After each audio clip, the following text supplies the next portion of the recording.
এখন খেয়াল করো যে এখানে একটা শব্দ আছে, একটা টার্ম আছে যে অবচয়। কি বলছে? অবচয়। অবচয় জিনিসটা আসলে কি?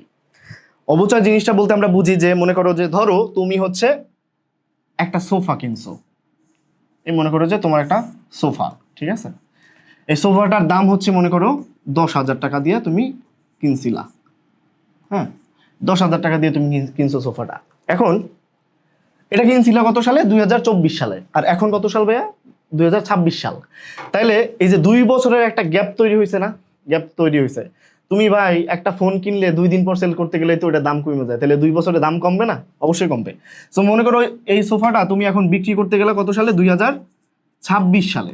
তো 26 সালে কি তুমি 10,000 টাকায় সেল করতে পারবা? কোনো অপশন নেই যে তুমি 10,000 টাকা 26 সালে তুমি সেল করতে পারবা না। সো এইটা মনে করো তুমি 8,000 টাকায় সেল করলা। হ্যাঁ, এখন তুমি একটু যদি খেয়াল করো যে এই 2024 সালে কত ছিল? 2024 সালে 10,000, 2026 সালে এসে কত হয়েছে? 8,000। তাহলে কোনো পার্থক্য আছে? অবশ্যই পার্থক্য আছে। সেটা হচ্ছে কত? যে আমার এখানে আছে 10,000, এখানে আছে 8,000, 2,000 টাকার গ্যাপ। এইটাকেই বলে অবচয়। ক্লিয়ার? এখন যদি একটা জিনিস খেয়াল করো, যেখানে বলছে যে অবচয় কোন হিসাব শ্রেণীতে পড়ে? দায়? মোটেও না, কারণ এটা দায়ের সাথে কোনো রেলিভেন্সি নাই, আয়ের সাথেও নাই, কারণ এইটা দ্বারা আমার কি হয়েছে? লস হয়েছে। অর্থাৎ আমি যত টাকায় কিনছিলাম তার থেকে আরো কম টাকায় বেচছি, তার মানে ব্যয়। উত্তর হচ্ছে আমার ব্যয়, সম্পদ তো না, উত্তর হচ্ছে ব্যয়। ব্যাস।